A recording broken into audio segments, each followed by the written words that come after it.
The Mega Man series is a series of video games ranging from action platformers all the way to grid-based, real-time RPGs. It's quite a difference of games, and quite honestly, you can split them kind of right in half of where the platformers were, and then when they stopped, and when the real-time, grid-based system of RPGs began. These two video games have a lot in common, but they are different genres. And distinctly, right in the middle, is where they separated. You see, I grew up playing the platforming series. Your original Mega Man games, your Mega Man X, your Mega Man ZX video games. These were a blast. Such tight platformers, not as forgiving as some of the Mario games. You know, some of these Mega Man games didn't even start out easy. Some of them really made you want to throw your controller. But it was a lovely series. It was amazing. It was some of my greatest memories in my early video game years. And then, at some point, they switched to a completely new art style based off of a TV show that was out called the Mega Man Battle Network series. And this was a pretty good TV show, at least here in the US. I really enjoyed it. Watched it on Kids WB on Saturday mornings growing up every single week, and I loved it. Well, they switched genres when they made video games based off of this Mega Man to the grid-based, real-time RPGs. And there's mixed reviews on how they switched this and whatnot. There's a lot of people that are pure and really love the platformer series, but man, there's a cult following of these Mega Man games. And in fact, today, right now, as we speak, they are out on all platforms. I've personally picked it up from the Nintendo Switch. Oh my gosh, I'm so excited. But me personally, I didn't play those games right when they came out. I played them later on. They probably started coming out when I was in elementary school, and I didn't really touch them until late high school. I had a blast playing them when I played them, but something I did notice is they were not like the original Mega Man games. And I always had this thought in the back of my head of, man, I really love that Mega Man Battle Network series from the TV. It's the Mega Man I grew up watching. It's not the Mega Man I grew up playing, but it's the Mega Man I grew up watching. But the Mega Man I grew up playing was a platforming series. And I kind of wanted to combine the two. But Capcom never really did that. And I don't really know how many people asked for it. Don't really know if there's a lot of people that wanted that, but Capcom never really did it. And so there's just a distinct line between the two series of games. And I just, I enjoy both series of games, but I wish they had combined them. But then I forgot. There was a game that I did grow up playing on the Nintendo GameCube. Mega Man Battle Transmission. I can't read. Mega Man Network Transmission. I did play this a decent bit growing up, but admittedly, I had two brain cells growing up. You see, slight tangent here. When I got my GameCube, I had very few games on it. So the very few games that I played over and over again. This was one of those games.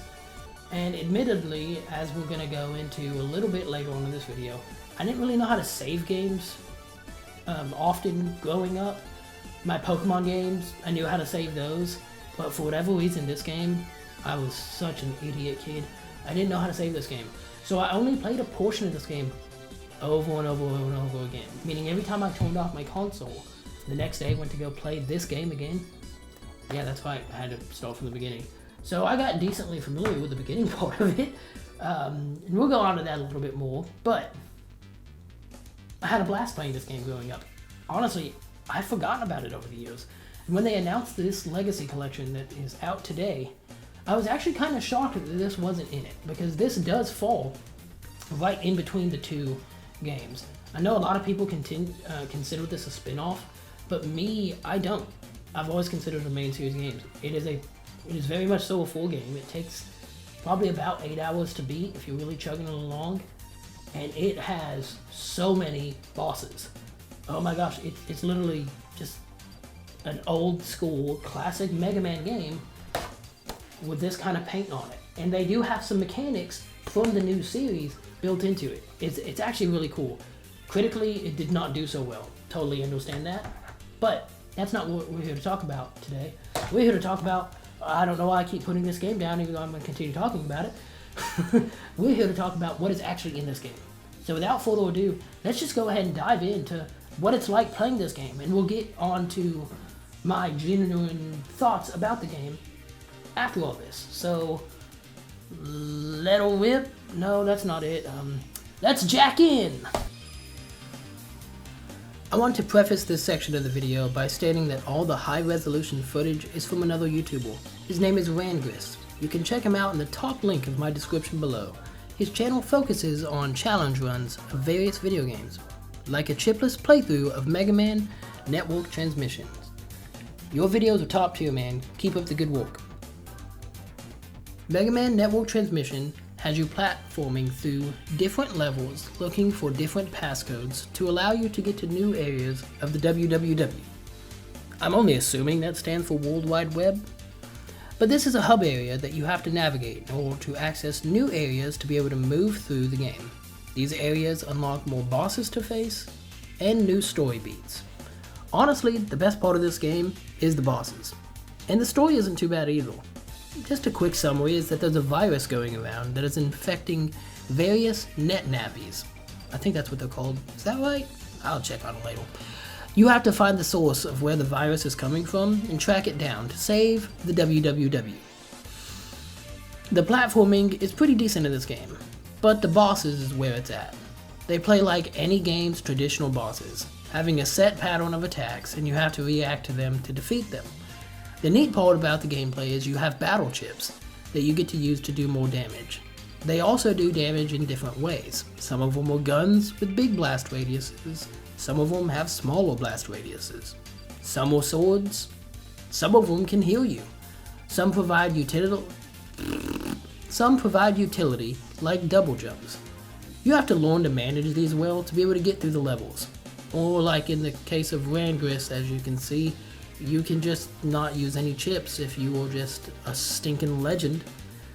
All in all, this game is fun, but it doesn't feel as well designed as the original Mega Man series. Nor does the strategy aspect feel as complex as the Battle Network series. It's honestly just a weird middle ground between the two. It doesn't do spectacularly well in any category, really at all. I still had a blast playing this game, but I enjoy the other series of games more. Honestly, I think my nostalgia is what brings me back to this game. I would love to see Capcom do a Mega Man game again that combines the two genres. Heck, I would even love to see them go open world, but that's a different conversation for a different day. But all I want to see them do is go all out in whatever categories they decide to put into the game. What are your thoughts on this game? Have you played it? Are you interested in playing it now? Thank you to Rangris again. Go sub to his channel, watch a bunch of his content, have fun over there, give him likes, comment on everything, show him some love. As always, thanks. Remember to stay fresh. Gummy out.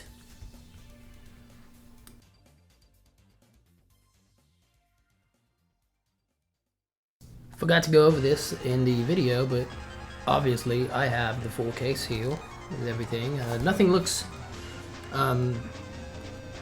all that crazy in the back. It just, shows you general information. The artwork looks great. You can see right here, if I can learn how to use my fingers, that it is commemorating the 15th year anniversary of Mega Man, which is kind of cool because I think now we're like, I don't know, 35th, 40, I don't even know, I can't count. We're still doing anniversary stuff, Pretty sticky dope. But yeah, we open it up, and here's the little booklet pamphlet that comes with the game. And yeah, the artwork looks phenomenal on this, but you open it up, and it's not a but. It looks great on the inside too. It's great. Now this is a little bit grainy, but it's also old GameCube graphics, so what do you expect? So, pretty dope. Gives you, some backstory and all that kind of jazz. But here comes the funny part. So I'm covering this up intentionally, but yeah, you see Mega Man and friends. You see Land and Mega Man and Male and Raw.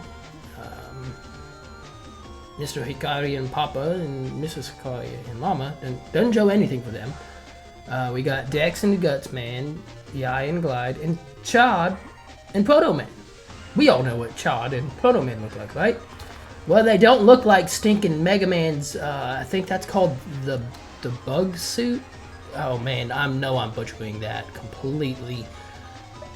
It's his transformation for the, yeah, that's just not him. But that is stinking amazing artwork. But that is not Chad and Proto Man. So I don't know if I individually just got one that's messed up, or if everybody's is messed up. But yeah, just, you know, going through this, it's pretty dope. It has, you know, all the information you need. They used to actually have these with games back in the day. Nothing else kind of interesting in here. Scrolling through real quick.